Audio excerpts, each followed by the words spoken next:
Vamos a Romanos capítulo 3 y vamos a continuación a seguir estudiando esta doctrina tan importante. En Romanos 3, del 21 al 26 se encuentran tres doctrinas.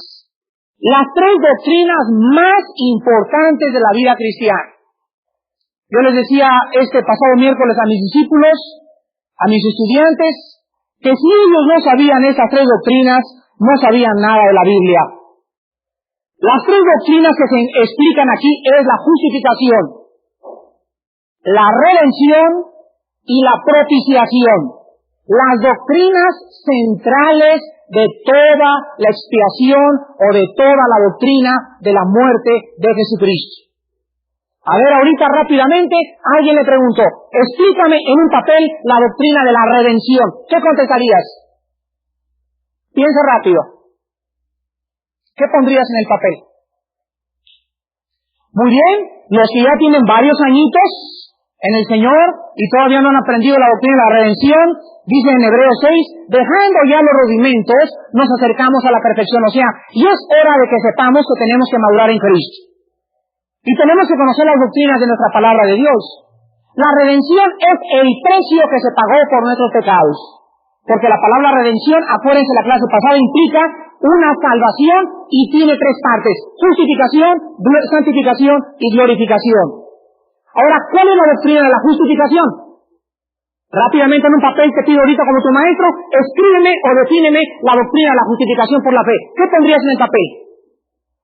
Y te pediría también, cítame dos versículos donde se explique que somos justificados por la fe. ¿Qué pondrías en el papel? ¿Ya están listos para enseñar la Biblia? ¿O todavía les falta mucho? La justificación por la fe es la obra mediante la cual Dios declara al pecador justo por la fe en Jesucristo. Tan sencillo como es. Repito, es la obra mediante la cual Dios declara justo al que es o al que pone su fe en Jesucristo. Ahora vamos a ver la propiciación en esta mañana, que es la doctrina más profunda de toda la Biblia, la propiciación. Y vamos, antes de pasar a la propiciación, a examinar, para acabar en la clase pasada, la doctrina de la redención. ¿Se acuerdan ustedes que la salvación entonces tuvo lugar en el pasado, de acuerdo? ¿De qué fuimos salvados en el pasado? Rápido, no, de la culpa del pecado. No pongan el pecado nada más porque eso no es bíblico. De la culpa del pecado, o sea, Romanos 8:1, ninguna condenación hay para el que está en Cristo Jesús. El que es salvado es perdonado, pasado, presente y futuro. Delante de Dios es como la persona más perfecta que existe. Ahora, ¿de qué estamos siendo salvados ahorita? Del poder del pecado, correcto. Porque el pecado, Romanos 6, ya nos enseñoreará de nosotros. Ya perdió su poder. Ya no tiene por qué hacernos esclavos. Eso se llama santificación. Dios nos dice en 1 Pedro 1, sean santos porque yo soy santo. Y tú estás estudiando la Biblia y dices, pero tú me dijiste que yo soy santo. ¿Por qué me dices ahora que seas santo? Porque eres santo en posición y se te manda a hacer de la experiencia la santidad. Haz de cuenta que tú eres un doctor y la universidad te dice, aquí está su título de doctor, señor Alducin. Muy bien, el título me dice que yo soy doctor. Ahora me dicen mis maestros, ahora vive como doctor. O sea, ejercita y experimenta todo lo que aprendiste en 7 o 8 años de tu tesis, de tu doctorado, etcétera, etcétera, en la universidad. Entonces Dios nos dice, ya los hice santos, los envío al mundo y demuestren a la gente que son santos, que son diferentes, que están separados del pecado. Y cuando Él venga, ¿de qué seremos libres? De la presencia del pecado. Hasta que Él venga, seremos como Él es. Esto se llama glorificación. Dicen los salmos, despertaré a tu semejanza cuando tú vengas por mí. Hasta entonces, no seremos libres de la lucha interior del pecado que nos trata todos los días de dominar. Muy bien, ahora en la redención hay 3 palabras griegas que quiero que escriban. 3 palabras griegas que se usan en la Biblia para que entiendan qué fue lo que hizo Cristo por nosotros en la salvación. Vamos a entenderlo. La primera palabra griega que se usa es la palabra agorazo. Y vean ustedes qué cosa más preciosa nos pinta el Espíritu Santo. Agorazo significa comprar en el mercado de esclavos. Nada más comprar, O sea, aquí es un mercado de esclavos, yo llevo, ¿cuánto vale este negrito? 50 talentos, ahí están los 50 talentos. Pero escuchen esto, todavía no lo saco el mercado de esclavos. Y cuando lo saco, todavía no lo dejo libre. Solamente llego y lo compro. Y cuando yo lo compro, me dicen, lléveselo. Pero yo tengo una opción. Yo puedo decirle, bueno, ¿sabes qué? Sigue siendo, o vete donde tú quieras, o vente conmigo a servirme. Entonces, agorazo significa solamente pagar un precio por el esclavo, pero no implica llevarse el esclavo. Ahora, la segunda palabra es la palabra exagorazo, con E y X. Y significa comprar y sacar del mercado.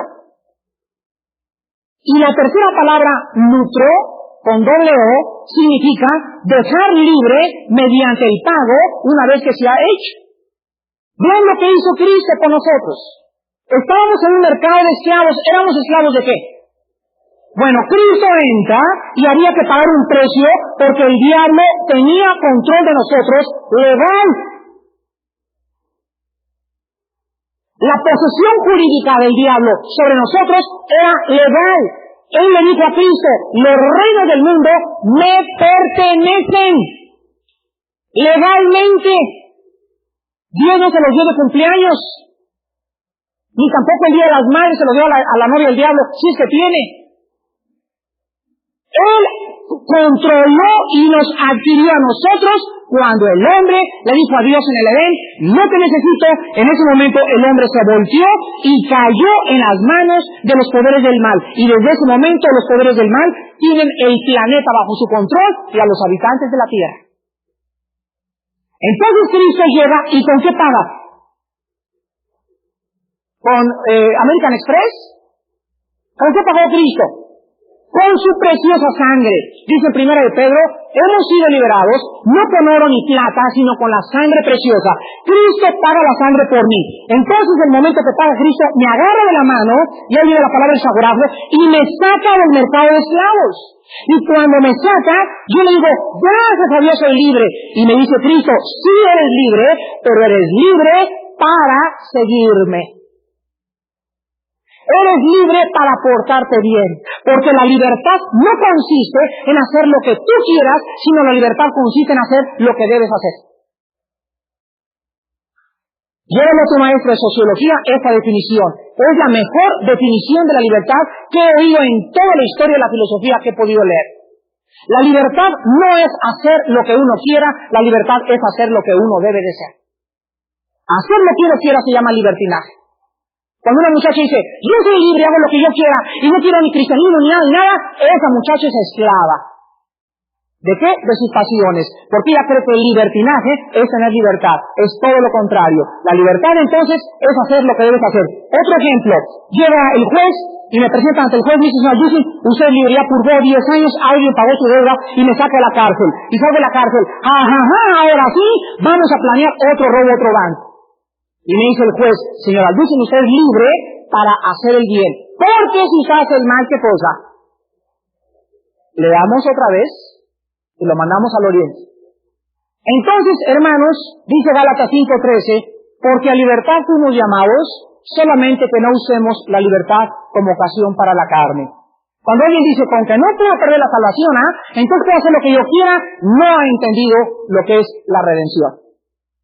Cristo nos saca y ahora nos saca del mercado y sí tenemos la libertad todavía de regresar si queremos como el puerco a revolcarnos en el lodo, pero Dios nos sigue respetando y nos sigue diciendo, te he sacado, te he pagado un precio grandísimo, ahora tú tienes la obligación moral de seguir a Jesucristo.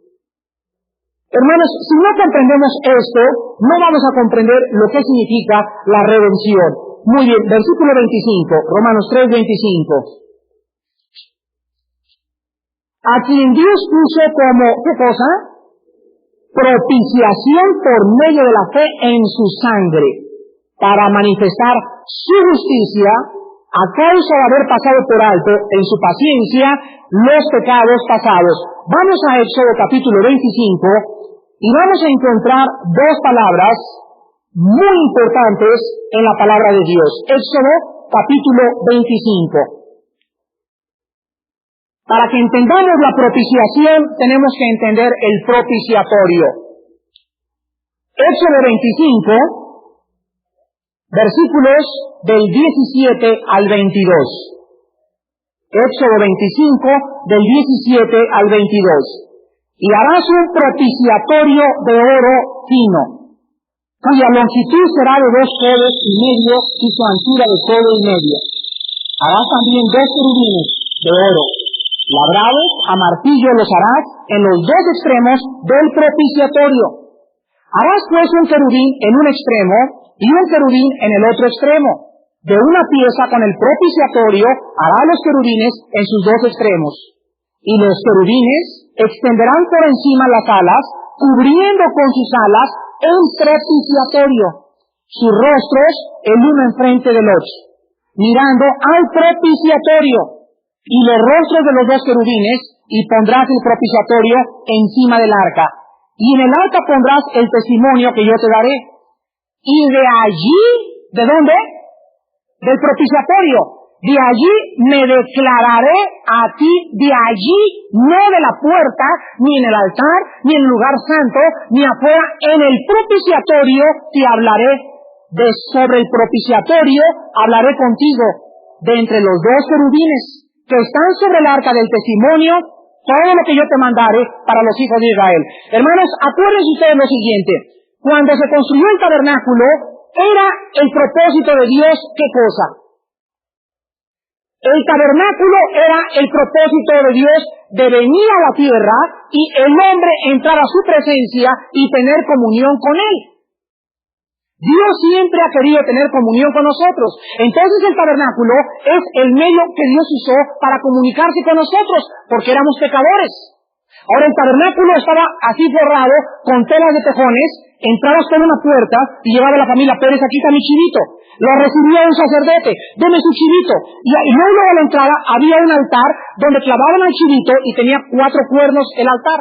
Ahí agarraba el sacerdote y le abría la panza al chivo, o le sacaba la sangre, agarraba la sangre, la metía y después se lavaba en el lavatorio, entraba al lugar santo, ahí ofrecía el sacrificio, y una vez al año, el 10º día del 7º mes, o sea en el mes de Tishri, entraba el sacerdote y se llamaba el día de la expiación, una vez al año. Y entraba al lugar santísimo dentro de donde estaba el arca, el propiciatorio, y el arca era una cosa que tenía 2 aros con unas barras así enfrente y tenía una orillita donde la sangre era puesta y la sangre no se caía al suelo porque tenía una canalita alrededor con los 2 querubines. Y ahí donde el sacerdote echaba la sangre, ahí era el lugar donde el hombre encontraba el favor de Dios. Y entonces el incensario, el sacerdote lo comenzaba a mover y sobre el incensario comenzaba la gloria de Dios a manifestarse y ahí Dios le hablaba a Moisés. Los judíos le llaman el día de Yom Kippur, que significa el día de la expiación. Ahora bien, la palabra propiciatorio es la palabra kafer en el hebreo, de donde se obtuvo la palabra cubierta en el arca de Noé. Cuando Dios le dijo a Noé, cubre con brea el arca, se usó la misma palabra que se usa para expiación y para propiciar, la palabra kafer. Y cuando el arca estuvo cubierta, el arca pudo navegar sobre las aguas del juicio y Noé y su familia fueron cubiertos del juicio de Dios. Ahora, en el Antiguo Testamento, el sacerdote al entrar al lugar santísimo y vertir esa sangre, si ustedes no entienden esto, nunca van a entender Hebreos.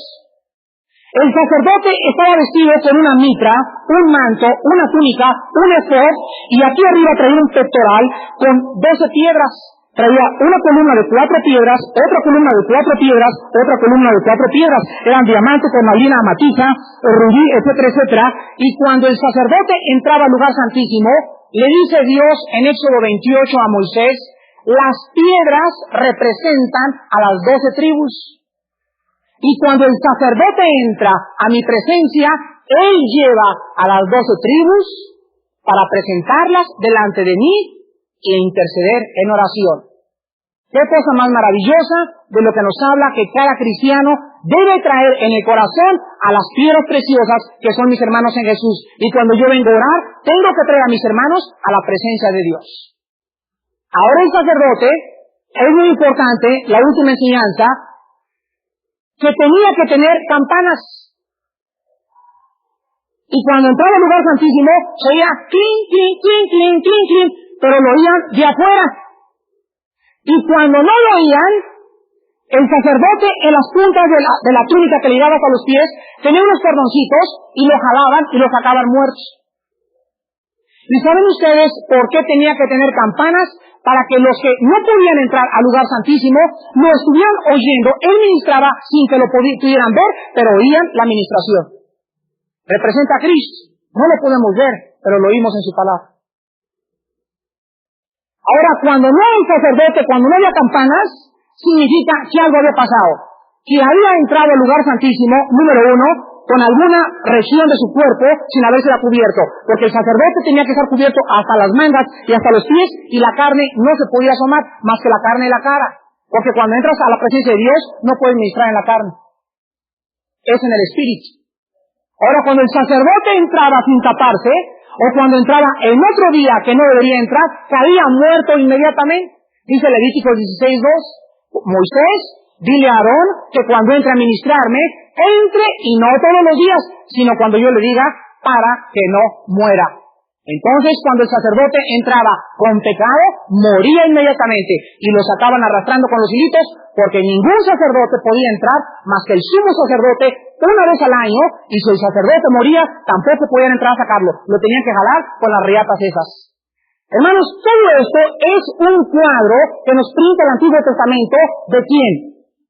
De Cristo. Todo absolutamente el Antiguo Testamento es un cuadro de Cristo. Esto es la prueba más grande de la inspiración de la Biblia que yo les puedo ofrecer. Es increíble cada tipo y cada retrato en el Antiguo Testamento, cómo retrata a la iglesia y a los cristianos y la obra de la redención en la cruz del Calvario. Ahora nosotros, al estudiar la propiciación, tenemos que encontrar qué cosa significa en el original griego. ¿Se acuerdan ustedes cuando un publicano llegó a orar y le dijo, sé propicio a mi pecador? Se usa la misma palabra hilasterión con H, griega. ¿Saben qué significa? El publicano estaba diciéndole a Dios, ojalá que encuentre algún lado donde pueda obtener tu favor. La palabra hilasterión la usaron los griegos cuando ellos querían que los dioses les fueran propicios. Cuando querían obtener un favor de Dios. Oh, Dios Zeus, oh Dios Neptuno, hay una tormenta en el mar, senos propicios ahorita. ¿Qué le estaban pidiendo? Haznos el favor de calmar la tormenta. Ahora, ¿qué es lo que significa en la Biblia cuando Dios nos dice que Cristo es, ¿qué cosa? La propiciación nuestra. Que Cristo es el lugar donde Dios nos mostró su favor. Entonces Cristo es dos cosas, el propiciatorio, o sea, el lugar donde Dios efectuó la redención, y Él mismo es el sacrificio. Él es el propiciatorio y Él es la propiciación. Y ahora Dios nos dice a todos nosotros, cualquiera de ustedes que esté buscando un lugar para obtener mi favor, no lo va a obtener en las peregrinaciones, no me vas a agradar con tus mandas, con tus diezmos, con ninguna cosa externa. El que quiera encontrarme y el que quiera recibir mi favor, le seré propicio en la cruz del Calvario. Esto significa que Cristo es nuestra propiciación. Ahora bien, vemos en Hebreos capítulo 9, versículos del 11 al 14. Hebreos 9, del 11 al 14, explicado y uniendo el Antiguo Testamento con el Nuevo Testamento. Vemos aquí entonces que encontramos a Cristo como nuestra propiciación, las dos cosas. Dice Hebreos 9, del 11 al 14. Pero estando ya presente Cristo, sumo sacerdote. ¿Qué significa sumo sacerdote? El principal. Acuérdense la palabra sumo pontífice. De ahí agarraron esa palabra. Significa el principal mediador o el principal sacerdote. Entonces nada más había un sacerdote, Aarón. Sus hijos no podían entrar al lugar santísimo. Él entraba, ¿qué día? El día 10 del séptimo mes, que equivale a finales de octubre, principios de septiembre de nuestra época. una vez al año a ofrecer la expiación. Estando presente Cristo, sumo sacerdote de los bienes venideros, por el más amplio y más perfecto tabernáculo, no hecho de manos, es decir, no de esta creación, y no por sangre de machos cabríos, ni de becerros, sino por su propia sangre, entró una vez para siempre. ¿En dónde entró? A donde entraba en el Antiguo Testamento, ¿quién? El sumo sacerdote. ¿Cuántas veces entraba el sumo sacerdote? Una vez al año. Y tenía cada año que entrar y que a repetir el sacrificio, y cada año lo mismo, y lo mismo, y lo mismo, y lo mismo. ¿Por qué los sacrificios del Antiguo Testamento no quitaban el pecado?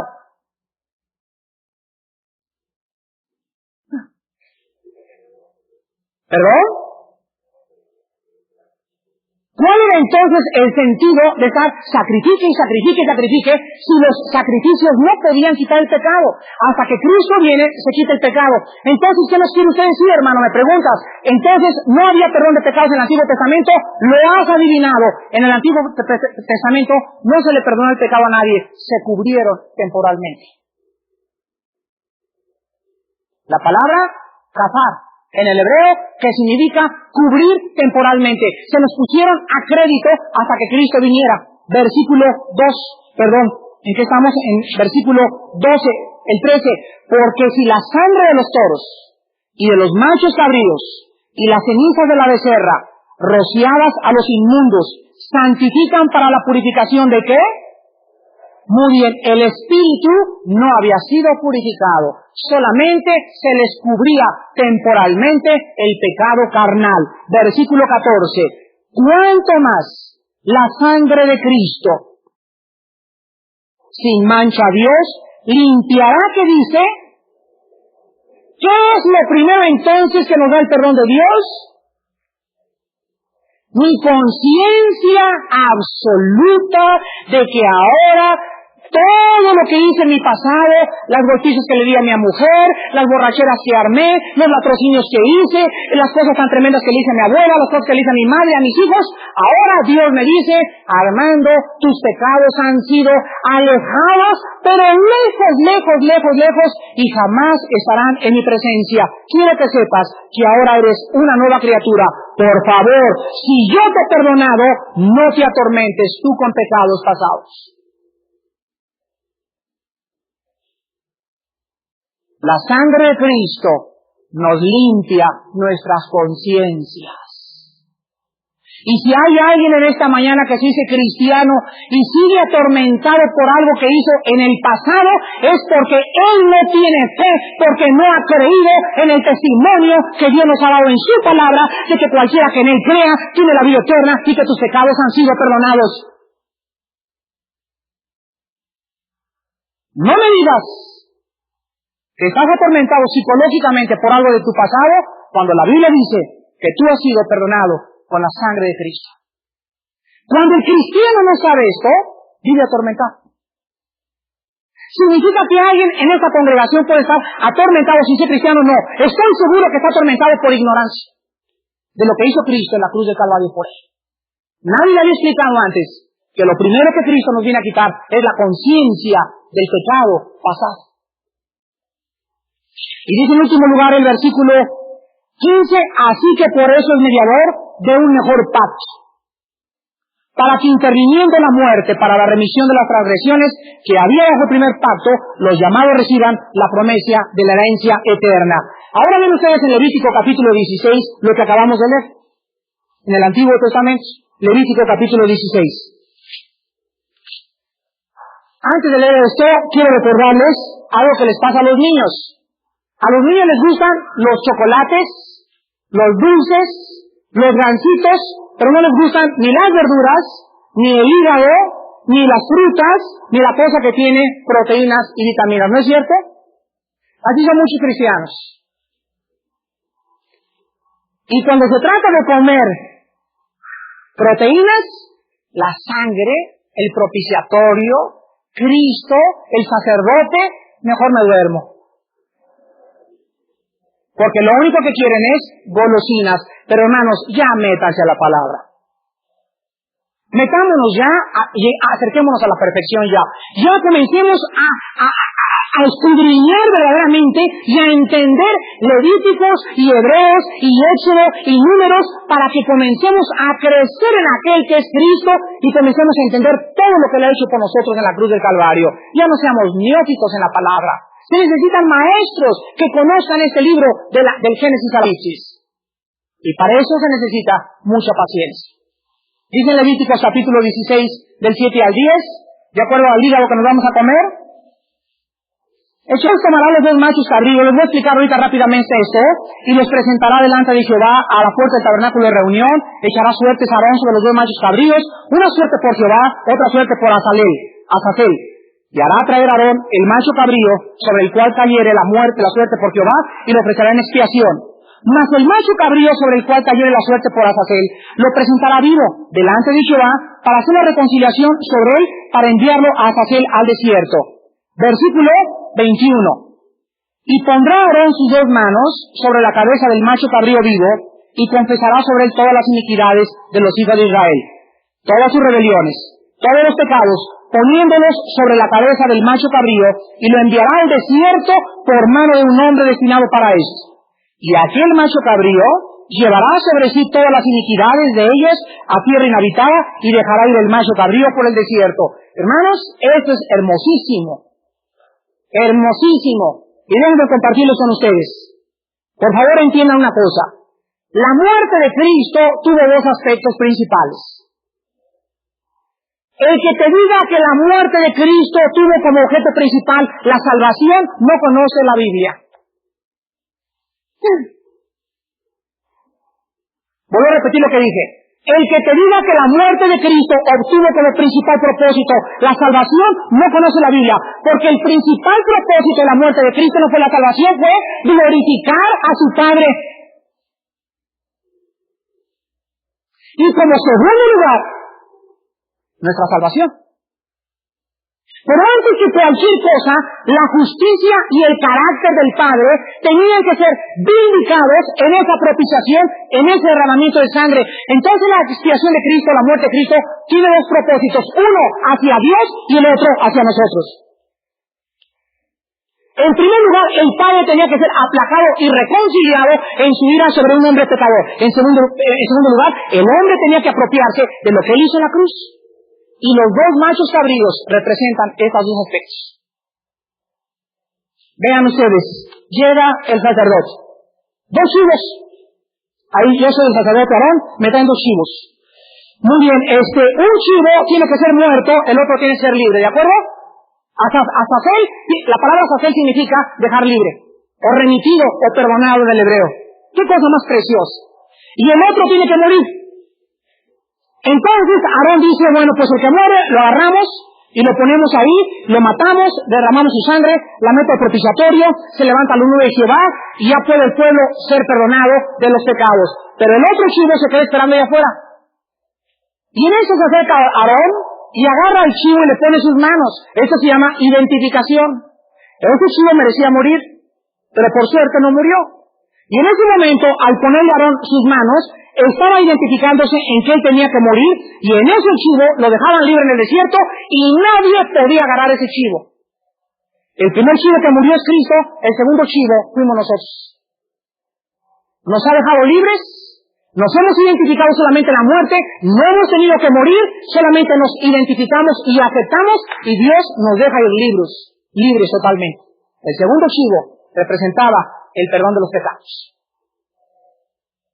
Y así estudian ustedes Levítico capítulo por capítulo y encuentran toda la obra de Cristo y comprenden Levíticos. Tú métete a Levítico, léelo de la noche y te das una empachada, pero como jamás te la habías dado. ¿Por qué? Porque eres un niño espiritual y no entiendes. Por eso Dios puso maestros, pastores, evangelistas, apóstoles a fin de equipar a los santos. Mi labor es estudiar en este libro, estar de rodillas en este libro, partirle la carne, porque si se la doy grandota los empacho. Y deshebrárselas, echarle un poco de limoncito a los que no les gusta, para que comiencen poco a poquito a ver, hago la chuboquita, mi chiquito, y le doy su bocadito. Y muchos salieron en esta mañana, por un poquito, a muchos dicen que están amargados, no entiendo mucho, pero quiero que entiendas, que cuando el niño le comienza a dar Gerber, hace... ¿Por qué? Porque pura leche. Pero cuando comienza a palpar el Gerber, sabe rico, ¿verdad? Y comienza a comer el Gerber. Dale la primera vez carne a un niño y comienza y te le escupe. Todo lo que recibimos al principio espiritual y no lo entendemos, lo rechazamos. Pero cuando lo comienzas a entender, te va a edificar y vas a comprender y a entender por qué la Biblia es la palabra de Dios. Ahora vamos nosotros a ver, en último lugar, aquí en Romanos, que nos dice en el versículo 25, que Dios puso como propiciación. Significa, Dios puso como sacrificio. Cristo fue el medio que Dios usó. La justicia de Dios tenía limpio al poner a su Hijo. Y entonces Cristo exhibe públicamente la justicia de Dios. Pero la sangre tenía que ser derramada. Antes de pasar y acabar con este mensaje, quiero recordarles a ustedes la sangre. ¿Cuántos de ustedes se han preguntado por qué la sangre? ¿Por qué? ¿Saben ustedes que si se juntara la sangre de los sacrificios del Antiguo Testamento, llenaríamos 1000 cuartos como este? Así hasta el techo de tanta sangre que se derramó. ¿Por qué desde que Adán y Eva pecaron, se pusieron una higuera y se escondieron de Dios? Una higuera. ¿Y qué hizo Dios? Génesis 3:21. Tuvo que derramar sangre. Número 1, ¿por qué? Porque les puso una piel de un animal. Para que haya habido una piel, tuvo que haber sangre. En segundo lugar, fue Dios el que los tapó. En tercer lugar, tenía que ser un inocente. La salvación tiene 3 aspectos. Tiene que haber sangre. ¿Y por qué sangre? Porque la sangre es la vida de la carne. Y cuando hay derramamiento de sangre, hay muerte. La paga del pecado es la muerte. Entonces, sin derramamiento de sangre no hay perdón de pecado, significa que si no interviene muerte, no puede haber perdón. ¿Por qué? Porque cuando nosotros pecamos, merecimos morir en ese instante. Y Dios ha tenido paciencia en 6000 años y no ha matado a la raza humana, sino que por eso colgó a su Hijo Jesucristo, para que Él muriera por nosotros. Él fue nuestro sustituto. Pero un inocente tenía que morir. Y fueron los retratos y los tipos del Antiguo Testamento. Que había que morir un inocente, pobre chivito. ¿Se imaginan la hija de una señora hebrea en el tabernáculo? Mamá, llevan un chivito. Y ahora los chamaquitos jalan al chivito. ¿Dónde lo llevan? Lo van a matar. ¿Pero por qué, mamita? ¿Por qué Dios? ¿Por qué va a matar a ese chivito? Es un inocente, él no tiene la culpa. Porque de tal manera amó Dios al mundo que dio a su Hijo unigénito. Para que nosotros supiéramos. Desde antes se acercaba la mamá hebrea al niño y le dijera, mijito, en lugar del chivito, deberías ir tú. O debería ir yo. Y quiero que veas que ese inocente, que no tiene la culpa, va a ofrecer un sacrificio no voluntario, porque lo jalan a fuerzas, es un animal, y Dios va a perdonarnos a través de esa muerte. Era un retrato de lo que Cristo, ¡he ahí el Cordero de Dios! Herido y desechado por nosotros, varón de dolores, como que escondió el rostro, y no le estimamos y fue menospreciado. Como un cordero fue enviado al matadero. Él, santo, inocente, sin mancha, hecho más sublime por los cielos, porque tenía Él que no debía pagar lo que nosotros debíamos, porque Dios nos muestra su amor para con nosotros, enviando a su Hijo en propiciación, en sacrificio por todos nosotros. Cuando yo vengo a la cruz, yo veo a Cristo y digo, Señor, yo debería estar ahí, yo soy el ladrón, yo soy el borracho, yo soy el mentiroso, pero Dios me dice, yo muero por ti, y al morir por ti, te muestro que te amo y te quiero perdonar. Ahora, recibe este perdón y ámame en la forma que yo he mostrado mi amor en la cruz del Calvario. ¿De qué otra forma, si no era en la cruz, Dios podía decirnos que nos amaba? ¿De qué otra forma todo el Antiguo Testamento podría pintar los tipos si no era a través de los sacrificios de las tórtolas, los chivos y todos los animales en el Antiguo Testamento?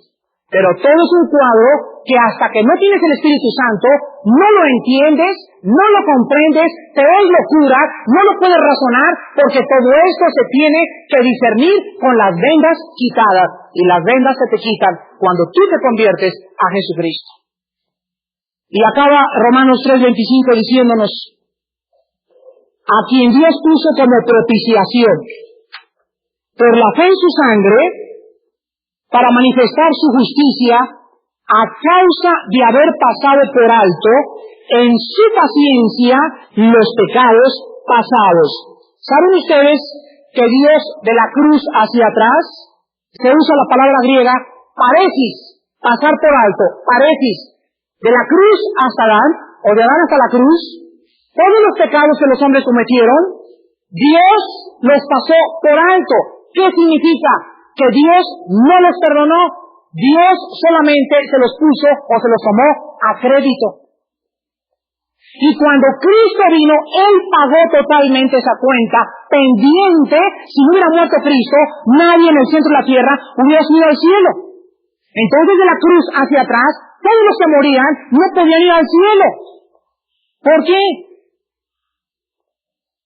Porque la sangre del Cordero, la sangre del Hijo de Dios, no había sido presentada en el tabernáculo ahí arriba. Solamente habían sido cubiertos sus pecados, por lo tanto, no esperan en el reclusorio oriente.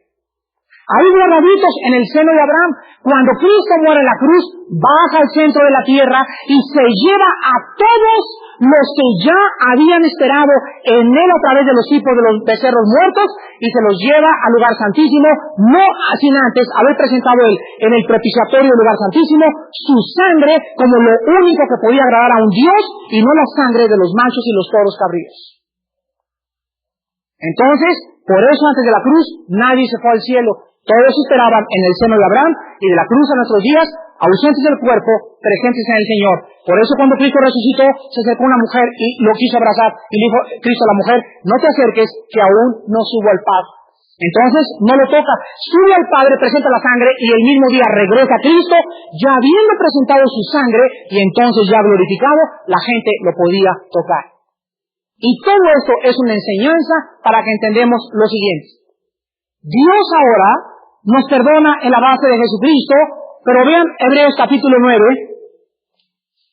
cómo la Biblia explica claramente que todos los pecados pasados no podían ser perdonados. Hebreos 9, del 6 al 14. Y así dispuestas estas cosas, en la primera parte del tabernáculo entran los sacerdotes continuamente para cumplir los oficios del culto. ¿Saben ustedes qué es la misa? La misa católica es exactamente la repetición del sacrificio levítico. El sacerdote católico entra al altar y dice en latín: introibo al altare Dei.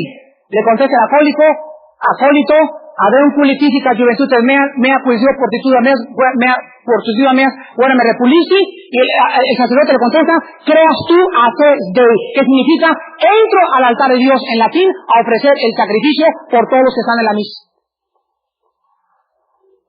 Entonces la misa es la repetición, si no lo sabías, escríbelo, es la repetición del sacrificio de Cristo por los vivos y por los muertos. Pero la Biblia nos enseña todo lo contrario. Que cuando murió Cristo, fue una sola ofrenda. Vamos a leerlo, versículo 8. Dando al Espíritu Santo a entender con esto que aún no se había manifestado el camino al lugar santísimo, entre tanto que la primera parte del tabernáculo estuviera de pie, lo cual es símbolo para el tiempo presente, según el cual se presentan ofrendas y sacrificios que no pueden hacer perfecto en cuanto a la conciencia al que practica este culto. Por eso entras a misa y sales igual, entras a misa y sales igual, porque ese sacrificio no te puede hacer perfecto.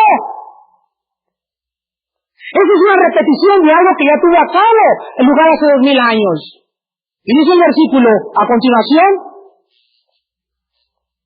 pero estando ya presente Cristo, versículo 11, sumo sacerdote de los bienes venideros, por el más amplio y más perfecto tabernáculo no hecho de manos, es decir, no esta creación, y no por sangre de machos cabríos ni de becerros, sino por su propia sangre, enséñaselo a tu amigo el sacerdote.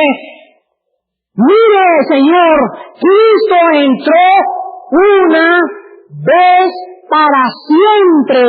¿En dónde? En el lugar santísimo. Y dice: habiendo obtenido eterna redención. Cuando Él moría, Él dijo, tetelestai, que significa consumado es, que significa pago completo, no más sacrificios. Se acabó el sacerdocio levítico, se acabó el tabernáculo, se acabó todo lo que eran símbolos y retratos de lo que yo estoy haciendo en este momento. De aquí en adelante, todos los que vengan conmigo, entren conmigo a la presencia del Padre por mi sangre que he derramado en esta cruz. Es mi sangre lo que los introduce a la presencia de Dios. Ya no hay obispos, ya no hay sacerdotes, ya no hay confesionarios, ya no hay nada. Ahora es mi sangre. Yo soy el mediador entre mi Padre y entre ustedes. Pero esta religión sigue queriendo matar a Cristo. Por eso cuando la pregunta existe, ¿puede un cristiano entrar a misa? Le contesto con la Biblia en 1 Corintios 10, 20 al 24. Todo lo que los gentiles sacrifican, lo sacrifican a los demonios. ¿Podemos participar de la mesa de los demonios y de Dios? ¿O provocaremos a celos al Señor? Efesios 5. No participéis de las obras de las tinieblas. Pregunta, ¿es la misa tinieblas o es luz? Es la mentira más grande, porque es el invento más grande de que Cristo puede perdonar pecados, cuando Cristo, una vez para siempre, nos perdonó en la cruz del Calvario. Ahora, de aquí en adelante es tu conciencia la única que te va a dictar si tú puedes participar o no puedes participar. Pero quiero decirte una cosa, seguir a Cristo implica cargar una cruz. Y seguir a Cristo implica no participar de las obras de las tinieblas, sino reprenderlas. Y decirle a tu familia, ¿por qué no vas? Porque ahora somos santos, ahora hemos sido lavados con su sangre, ya no tengo que participar de una mentira. No es cierto que ese sacrificio me limpia, mamá. Dile a ese Señor que no es cierto. La Biblia me dice lo contrario, que con una sola ofrenda me hizo perfecto. Y ahora yo no tengo por qué participar de una mentira. Pues es que no tienes que pararte y sentarte. Tanto mata el que mata la vaca como el que peca, como el que levanta la pata. Sí puedes ir, pero no participes. Si tú entrar ahí, estás diciendo a la gente, estamos es lo mismo que Dios dijera. ¿Qué puedo hacer yo en una misa de ¿qué puedo hacer en cualquier otro lugar donde se está haciendo un sacrificio que Dios abomina en su palabra? Pero los cristianos del siglo XX siguen creyendo que podemos tener alianza con el mundo y siguen tratando de hacer amistad social y seguir a Cristo y no podemos. Dios es luz y ninguna tinieblas hay en Él. Y si tú quieres seguir a Cristo, te va a costar la presión de tu familia, la presión social, el desprecio de ellos, porque ellos no conocen a aquel que dijo, yo soy la resurrección de la vida, y ellos no nos conocen, porque si nos conocieran, le hubieran conocido a Él. Despidámonos en oración. Dura palabra es esta de oír, Padre, pero qué maravillosa y preciosa es. Qué maravilloso es poder ver sin vendas. Entender que antes pertenecíamos a una religión que ni siquiera conocíamos. Como borregos íbamos y seguíamos la corriente del mundo. Y ahora ya siendo cristianos, el mismo mundo nos trata de arrastrar y meternos de donde tú nos sacaste. Padre Santo, gracias por todos los sacrificios del Antiguo Testamento. Gracias, Padre Santo, porque en todo eso nos hablabas de que Cristo ofreció un solo sacrificio. Los católicos no han comprendido que la misa es la repetición del sacrificio. Cada domingo lo matan. Ellos no creen que fue suficiente una vez y para siempre. Ellos tienen que repetirlo. Sacrificios que no pueden hacer nada más que confundir y engañar a la gente. Padre Santo, somos tus siervos y somos hijos de luz. Ya no somos hijos de las tinieblas. La gente no conoce y es ignorante. Y hay muchas personas tan sinceras que están ingresando a estas misas sin darse cuenta, ni siquiera preguntar de qué se trata lo que está llevando a cabo. Ahora que abrimos tu palabra, Padre, nos muestras que Cristo es suficiente en su muerte. Su ofrenda nos hizo perfectos para siempre. Y ahora debemos confiar con una conciencia limpia que nuestro pecado ha sido sepultado en lo profundo del océano.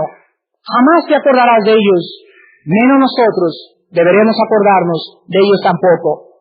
Ayúdanos, Padre, a salvar a los católicos, a esas personas que no entienden, y a los cristianos carnales, a los cristianos tibios que quieren seguir yendo para no echarse a la familia de cabeza.